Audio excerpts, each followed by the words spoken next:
So tell me, what makes the hospital world so special? Because it's obviously special. It's meaningful to so many people. Yeah, it's like, I'd say it's the closest thing to a family that you can get in this building. Like, really, truly.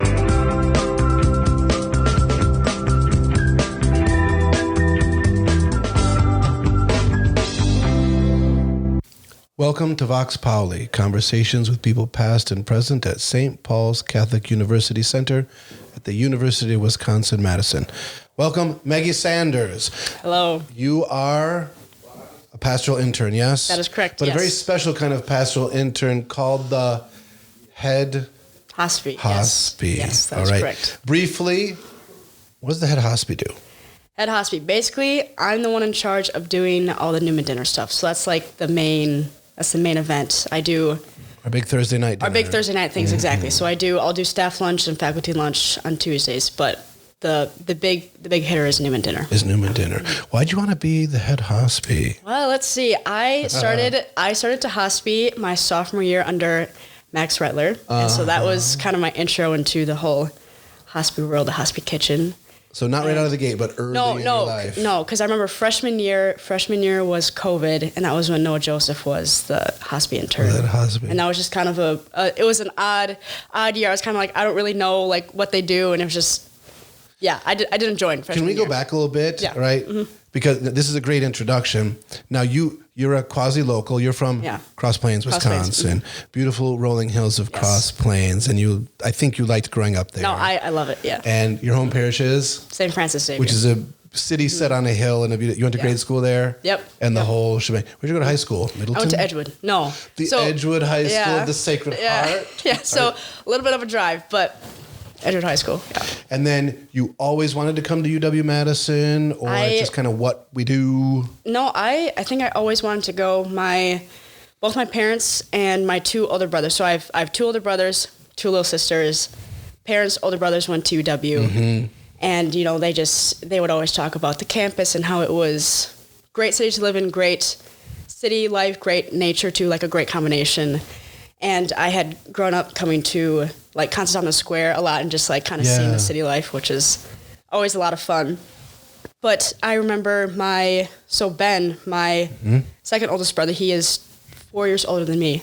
So he was here when the new St. Paul's building came to be. And he would always come back and visit and tell us stories about St. Paul's and all the fun stuff he was doing with his friends and whatnot. So I was like, okay, I just gotta make it to UW so I can get to St. Paul's. So that was kind of That's awesome. That was like my high school dream. I was like, get to UW so I can get to St. Paul's. And so the day you get accepted, that was a pretty exciting day? Yeah, I remember I was in my room and I think I got an email or something. And I was like, oh my gosh, like the decision was inside, and I opened it. I remember seeing like, congratulations, you're accepted. I remember just like falling to my knees. I'm like, oh my gosh, thank you so much. And so it was a moment of great gratitude that I could finally go to St. Paul's, and that's beautiful. Make the friends and the new building is here. Yeah, exactly. So beautiful. And then COVID, yes. So what's that? So many people were impacted by that. How were you impacted by that? Well, honestly, it was kind of nice. I know that I'm very blessed to have a great family where it was fun to be home, and I love spending time with my family, so that was not a burden on my end at all. And I remember I learned how to fly kites really well. So that did you fly like Barbie kites? No. They're like Earth and May. You like killed animals they're not and like wolves. Primitive. All right. I don't know. I'm asking. They were kites two string, because then you can do little like flips and whatever tricks. Yeah. Yep. And it was Ben's previous kite, so older brother Ben. And I remember it was beat up a lot, and he didn't really use it anymore. I'm like, okay, I'm going to learn how to fly kites. Because spring is always really windy. There's windy days. And so I would always go to the backyard, because we have a little field there, and I'd, be flying the kites. And so that's what I did when I didn't have to do homework. Like, that's completely wild, but also the use it. I'm like, yeah, of course, that's what you did. Absolutely. Yeah, I learned how to fly kites, and then I also set up a little bird bath outside the window. So when I was doing my homework, I could watch little birds. Because you're all online school. All online, and you're fine with that? You're like, this is not awesome? No, I was, honestly... You're a people person, we would say. Sometimes. Depends who the people are. No, honestly, no, yeah. for as different as we are, I think one thing we're like is like we are around people a lot and enjoy it, but like people as such, you know, take or leave. No, I would agree on that. Yes, you know, online school was high school. Like high school was fine. The teachers were great. Mm-hmm. I wouldn't say I had a good group of friends. It was more of like acquaintances that I'd be like, you know, say hi to in the hallways. So yeah, when we got told like, okay, you guys are going home for a week, I was like, great, like yeah, fine. I was like, okay. And then when they, you know, kept saying, okay, another week, I'm like, all right. I'm just like, I'm kind of locked in just to spend the rest of the year at home. And so it really wasn't hard. And again, like I know I'm very privileged to say that because I know that a lot of people did not have that experience. People had very different experiences. That's absolutely true. Yeah. But it was good because I got to be with my little sisters and be with my parents and fly kites and watch the little birds, drink out of the bird bath, and then, And it seems like your younger sisters, you guys get along. Yeah, and they kind of look up to you in a healthy way. I'm sure they're nice to you all the time. All the time. Yeah. So that's beautiful. Yeah, I love Beck and Rachel a lot. I'm very grateful that they were born because so the way my siblings, Nick he's 30, so he's my oldest brother, and Rachel's my youngest sister, and she just turned 14 a couple Mondays ago. Yeah, it's really beautiful. And so it's a big gap, but it's kind of fun. So I'm right in the middle, so it's fun to, if I want to, you know, grow up, I can hang out with Nick and Ben. If I want to be a little kid, I can hang with Beck and Rachel. So, yeah. That's the beautiful thing about that. Mm-hmm. Now, when do you, like, come to campus and get connected to St. Paul? Like, is it like, what was that like? Coming out of COVID back into campus life? Yep. So the summer before moving in or coming into UW as a freshman, I was going to live in Chad, and I found some random roommate on Facebook, whatever. And she was Catholic, and it was great. And, you know, we shared a lot of the same values and stuff. I'm like, okay, this is like the beginning of the adventure. And so I was like, okay, all set to go. And then I was talking to Ben, and he was like, oh, you should live at St. Paul's. I'm like, well, I already signed a contract. Like, he tells me this in August. So in August, like a month. Oh, so you're signed up to live in Chadbourne. Yeah, everything's set. And then Ben says, live at St. Paul's. Yeah, yep. And so then Ben's your brother Ben's kind of an easy-flowing kind of guy, so he could just do this. Yeah. No, he's very, yes, and he'll talk like that too, like, oh, you know, it's easy. It's like, okay, thanks. Yeah. So he told me that, and then he was like, okay, I'm gonna get you in touch with Michelle Fernandez. And so I ended up getting her number, and then she is such a bright, bubbly person. And so I remember having a video call with her, and she was showing me the Bernadette apartment at St. Paul's. And she was like, oh my gosh, fourth floor of St. Paul's. Fourth floor of St. Paul's. She's like, you should totally live here. There's one more spot open. I'm like, okay, like, how am I going to get out of this housing contract? Like, I kind of already have plans and whatnot. And so I remember thinking about it for like 3 minutes. I'm like, okay, sure, let's do it. And so, yeah, Holy Spirit was just like, you're going to do this. Mm-hmm. And so I remember writing a little letter to the university saying that I couldn't live in the dorms because of religious obligations. Because that was another thing, too, is that Ben was saying COVID was going to suck in the dorms. I'm like, okay, you know what? I think that's right. I think that's going to be the case. And it kind of was the case. So, yeah, freshman year. Because the restrictions in the dorms were very heavy-handed and severe. Very heavy-handed. And so Ben was like, you should get to St. Paul's because that's going to be kind of a haven in the midst of all the crazy stuff. And so I said, okay. So, yeah, talked to Michelle, got on my housing contract, which was amazing. And I got the security deposit back too, which was like a plus. Absolutely, and Providence. Then, yeah, exactly. And then I moved in. I think I moved in like a few days before school started. Yeah, and I remember Ben telling me like, oh, I was like, well, there'll be other freshmen there because I didn't want to be like the only one. He's like, oh yeah, there'll be other freshmen. I was the only freshman there. It's like, okay, great. It's like I'm there with seniors and juniors and sophomores. I'm like, I'm the only freshman. I'm like, okay, you know what? That's fine. Now, were the women there like all different kind of women, or was it mostly like nice, quiet church mice, or mostly like very loud, outgoing, big personalities? No, it's a little bit of everything. No, it was a little bit of everything. Mm-hmm. The house mother was Eva, and so she was Eva Luba. Sister, what's her? Maria Benedicta. Sister Maria Benedicta, who I love. So she was, she's. Who's like the most terrifying, gentle person. She's gentle and kind and sweet, but it's a little frightening at first. Yes, you're kind of like, I don't know, like, how to talk to you, you know? But it was like... Perfect kind of nun. You're just like totally sweet and kind, but a little scary. Yeah. But I remember having fun with my roommates, especially with Basha. She was my first... Yeah. I was in a room with Basha Kloss and Molly Gallagher. Oh, wow. And so that was a great great parent, great introduction to St. Paul's. They're very, very sweet, very kind. And Basha, she's still one of my really good friends to this day. Yeah. Mm-hmm. So, yeah. So you lived there. How many years did you live in Bernadette? I lived there my freshman year, and then I lived in an apartment with some St. Paul's girls, Mallory, Keith, and Basha, sophomore year. And I lived at Moti junior year, and then I came back to St. Paul's senior year. So total of 2 years, bookends of my... Now, was St. Paul's that hub during COVID that you thought it would be? What was that like? I've heard that it was kind of like a real center of activity and lots of people, Catholics and non-Catholics. What was because you're here all day, every day. Yeah. It was, it was kind of odd because I remember it was really quiet. There weren't that many people here just because there weren't, I don't think there were many people on campus in general. Yeah, that's true. And so I remember like Newman dinner would be Bernadette, Damascus, and like a few other people. And so it'd be like a couple tables set up, or like morning prayer would be, like the pews were curtained off or sectioned off with ropes. Oh, right. Remember that? Gosh, yeah. And so, it was, I remember it being very quiet and just thinking like, wow, like this is pretty digestible. Like it's not that overwhelming. And then just like, as COVID stopped and more people started to come in, and I think about how it is today, I'm like, no, this is like actually how it's supposed to be. This is like a hub for just So you saw that transition.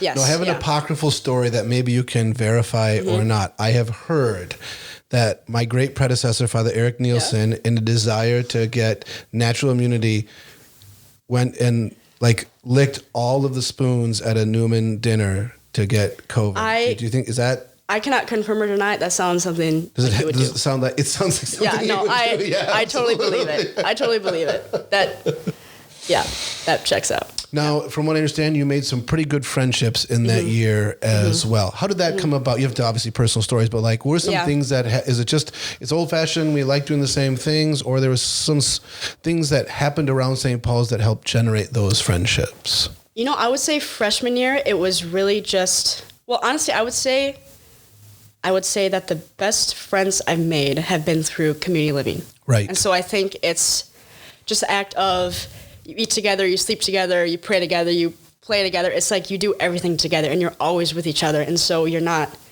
really just getting like the good side of someone, you're getting all sides of them. And so that at that point you can really learn how to accept someone and let other people accept you, because you're just like, some days you're just a crabby mess and, your roommates can't disown you. It's like they got to accept that. And there's not and really any place to hide. There's nowhere place to hide, exactly. You have to accept you, yeah. Yeah, so I would say that the main thing, like, I don't know if I could, well, I'll circle back to that. I would say the main thing is community living with each other. And I remember coming to St. Paul's, that was a really big thing of wanting to find a community that I felt at home with my own personal family outside of that environment. Right. And at St. Paul's, that's exactly what I found, especially freshman year. And so I think that's why I was hooked. I was like, all right, I see something I like, I see something I know, and I want to just like go all the way in it because I believe in it and I know it works. And so I'd say that was the main thing. Freshman year, we had this group of, we called it the Red Van Crew because this is great memories. There was a Mount Bohemia trip that was going to happen. A Mount what? Mount Bohemia. Okay. It's a ski trip. Yep. And it didn't happen because of COVID, whatever. People kept dropping out left and right until there were 6 of us. It was Allison Ullman, who had Intern. Intern extraordinaire. Yep, exactly. And then Basha, me. Yeah. And then it was Dan Meyer, Hunter Wallace, and Greg Line. And so it was kind of like... Dan Meyer, seminarian extraordinaire. Greg Line, focus me extraordinaire. Yep, exactly. And Hunter, I don't know, what's he up to? Married, kid. Oh, Susie. how about that? Yeah, great. So, and maybe we'll all say all of those people are personalities. Yes. Strong, vibrant. In one way. Vibrant personalities. In one way or another. Right. Not the same personality, but vibrant personalities. Yes. And so we kind of, it was the 6 of us. We were like, okay, like we still want to go up north. We still want to make this thing happen. And so let's do it. And I remember we called it the Red Van Crew because Hunter's family had a red minivan. And so we're like, okay, that's what we're going to call our group. And so I remember we ended up going up there and it was just, it was a blast. We went up to our cabin in the Eagle River and we went skiing up at the Porkies and another place, I think. And then there was some car skiing where we'd be like sitting in the back of the trunk and holding a ski rope while someone was like skiing in and out of the ditch. So that was kind of where it first started. It was just a bunch of crazy stuff. Yeah, and yeah. then, so it was winter break my freshman year. And then at the end of my freshman year, we're like, okay, let's go out west. Let's do a road trip out west. So the same group. The same group. Wow. And so I remember Allison, she drafted this like presentation, and we were sitting out on Library Mall thinking about like, okay, like what cars we take, like where we go and all that stuff. And so, yeah, we ended up going out to Moab, Utah for a week, and that was an adventure. That was crazy. Is it fair to say like that group, which were friends, also like created a whole network of friendships I would that agree. kind of endured to this day in its own way? Yeah. Like I would say like a lot of those people are no longer here. Yes. Like they've moved on. But yeah, just like through those people, just knowing other people and like other little groups of people that you can start to kind of be like, oh, like, yeah, talk to more and more people. Now that you've graduated, you're an intern, do you see things around you that kind of remind you of that? Or you say, no, let's not compare experiences. Let's have everyone have their own experiences. Let's not get into that. How do you have any like little, like, I know I get silly, but sort of mama bear, like, I'd like to see our kids have that same experience? Or you think, no, let's let them have their own and see what they do? No, I would say I've seen some, and this is like the most easiest comparison is, I think a few years ago, or maybe it was last year, but a bunch of people went out west. They did or out east, wherever they went. They took a road trip somewhere. I was like, that kind of reminds me of what we did when we were younger. And I was like, oh, that's cute. But I think there's something very different and very special about COVID here at UW and at St. Paul's. And I think that it sure seems that way. That pulled people together in a way that I don't know will ever happen again. Right. The context was. Yeah. The context was unique. The place was unique. Yep. A lot of very unique personalities. Yes, right. In one place. Right, because you got some weirdos who are coming to this building where you're like, where did you come from? Why are you here? And then you're just like, well, you're my only choice. I don't have more options because everybody is in the dorm. So it's like, okay, I guess I'm going to be friends with you, So it's like necessity is the mother of invention. And so it's like, well, these are just the people here and we're going to do this thing. Yeah, I feel like that's one of my mottos for life. It's just like, work with what you got and try to be as creative as you can, Work with what you got, absolutely. Yeah. Now that does start to particularize itself in the hospice world. So let's talk about the hospice world. It's a beautiful, warm family world full of a lot of nutty people. Yes. I preface this, both when I was in college and to this day, I'm a million miles away from the hospice. I don't do any of that. I'll go chat with the people while everyone else is. So tell me, what makes the hospice world so special? Because it's obviously special. It's meaningful to so many people. Yeah, it's like, I'd say it's the closest thing to a family that you can get in this building. Like really, truly, it's, you have the goal. The goal is to serve 200 people Newman dinner, St. Paul's, the students. And it's like, that's your goal. And it's like, okay, this is what we're trying to do. And then it's going into like, okay, how do we do this? Like the culture. It's like, we got a team of like 30 people who are coming every week to come prep food, which is amazing. And so it's just, like I think about some of the ways where we've come down to crunch time. Well, okay, this is a good story because this is more recent, but curry night, we were cooking the food and we had thrown the vegetables into the curry stock and thrown it in the oven to let the vegetables cook. And it was like 6:00 and everything was just raw. Like nothing was getting cooked. And so so it was like me and a few other hospices and we went on the balcony and we're like, okay, like what are we going to do? The rice is done. The sauce is done. So we do just serve them rice and sauce and be like, fine, like that's what you get, We're like, no, like there's a better idea. And so we're kind of thinking, we're like, okay, we're going to strain all of the vegetables out of the stock, fry them up on the stove, and then serve that. And so we're like, boom, let's do it. Everyone was like running to their places, like opening the ovens and straining everything out. And it was just, like we had it all done in like, 10, 15 minutes. And you were stalling the crowd with your story. Oh, well, whatever. That was great. Diversion. Yes. But you get people together, you make a decision, and sort of the group, the family says, we're going to make it happen. Yeah. And it's all different once again, it's not one kind of person. No, it's, I always think about it like, when I think about the hospice ministry, it's like two things come to mind. It's like one, it very much is the hidden ministry because there's so much work that goes into it that nobody sees and nobody really knows. Like if people were to look at me, they say, oh, you just make a big meal on Thursdays. Like, your whole week is free. And I'm kind of like, well, no, that's not really how it works, because you're just, you're managing a team and you're making all the other meals and upkeeping the kitchen and whatever. It's like, basically it's like trying to run a restaurant. Like that's kind of what it's like a little bit in a way. We say trying to run a restaurant because you have to put out right. As you know, some of the Newman Dinner attendees are critics. Yeah, I mean, right. Which is pretty bold fine. Commentary for a $5 meal, but okay. But you know they are paying, so they can't. I guess they are. They are paying customers. Got to make the people happy. Yeah. So you're trying to execute that very, very well, but like you're also trying to pay attention. Where are these people personally? Where are they spiritually? And again, I'm not asking for. Obviously anything private, but like, how do you see yourself being attentive to that side?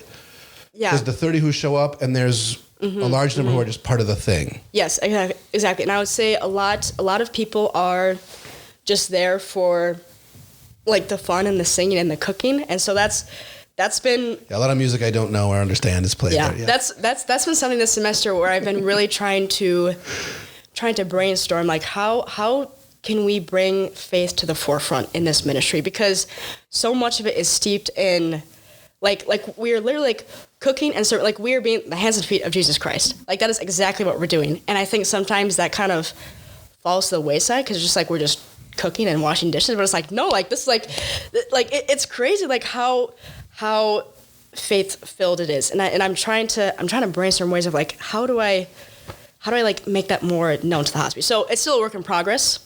Of course, but I'd say one thing that's helped is like hospital Bible study. That's been great. We have that on Sundays, and we all meet in the kitchen and pull up our little stools or whatever, and we raid the Newman leftovers and drink our tea and the whatever. number of chit chats I've been in where somebody who's a hospice talks about in hospital Bible study X, Y. Like this is really great. So that's been a great gift to really see people dive into the Bible, like the living word, and just get more deep instead of just being like, hey, can you cut these peppers for me? You know, it's like now we're actually getting to know each other as people. Yeah, it's so important not to get too weird about this, but you know full well at Newman Dinner, people are inviting a friend who doesn't have faith or someone who's just getting connected, or it can become a vehicle. I know myself, the number of conversations I can have with people, but if they're hungry or they don't like their meal or something like that, like, how much does that weigh on you, or how much, like, how do you conceive of all of that while you have to do all these very practical things to actually get it out the door? Yeah, I would say that I always say that, I honestly, I don't really think about that. Fair enough. I'm just like, you know what, like enough food for 200 people has to be made and that's going to get done. We're going to do what we need to do that. And then after that, it's like, like I'll listen to feedback. It's like, oh, it's too cold. It's too salty. It's like, okay, just, mental note. Like, it's like, it was like. And where's the San Pellegrino? What's the. Right. It's like. Right. So it's like, where's my second floor? Oh, you know who I'm talking about. You know yourselves out there. Right? Right. So it's like, so at a certain point, I just don't really care about that stuff because a lot of it is anonymous. A lot of it I hear like through people saying like, oh, like Newman Dinner was blah, blah, blah. And granted, I really don't get a lot of naysayers. Like I really don't. No. People are very positive. We're being a bit silly with all that. I mean, it is practical. Right. But it is the heart of, it is in so many ways the heart of such a dimension of our apostolate that brings so many people. Yeah. So. Yeah. Now, in all of that, are you finding a way to nourish your own interests, friendships? Because just talking about the internship, this can be a struggle. It can be tough. Yeah. So, yeah. Well, okay, let's see. One way throughout my years at UW, I've taken a lot of ceramics classes. Yes. And so that's been kind of one of my side passions, if you want to call it. And so that's something you're interested in. You seem to really like it, and it's life-giving. I really enjoy it. I love to, again, work with my hands. So it's no secret that I like to cook and bake because that's, very tactile. But I've seen you cook and bake. It's very manual. Yeah. That's one way to put it. Yes, it is manual. And sanitary. So you're able to, no one denies that. It's very clean, I've heard. All right, so.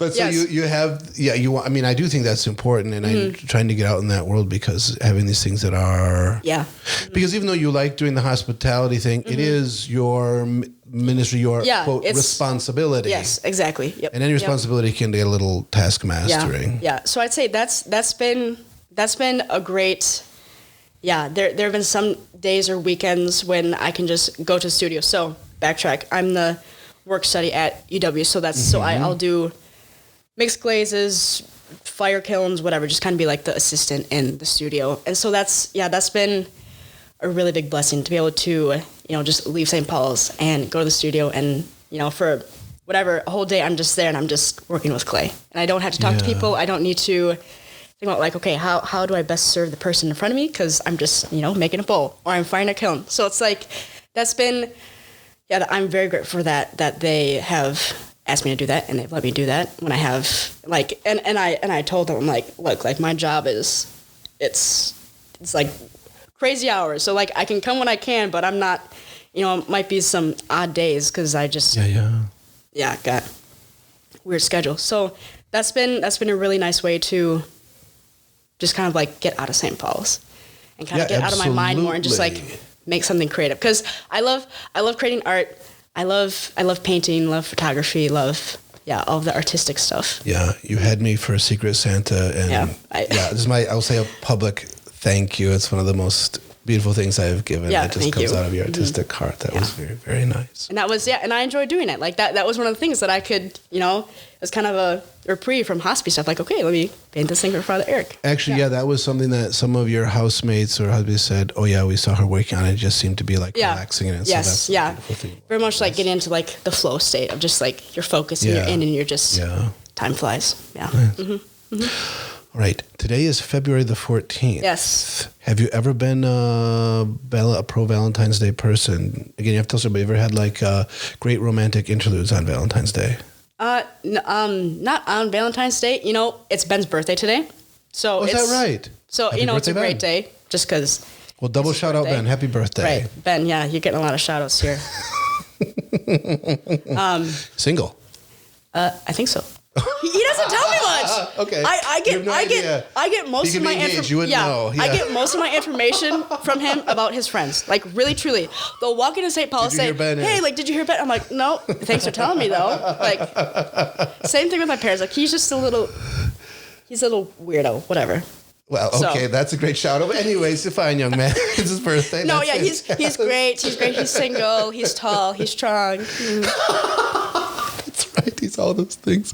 We'll put Kenny will put a picture up there. No. Yeah, you can insert a picture of him. Yeah. Have you been into what they call galentines? You've heard of this? You've never cared about that? No. I mean, I'm not anti it. I'm just neutral.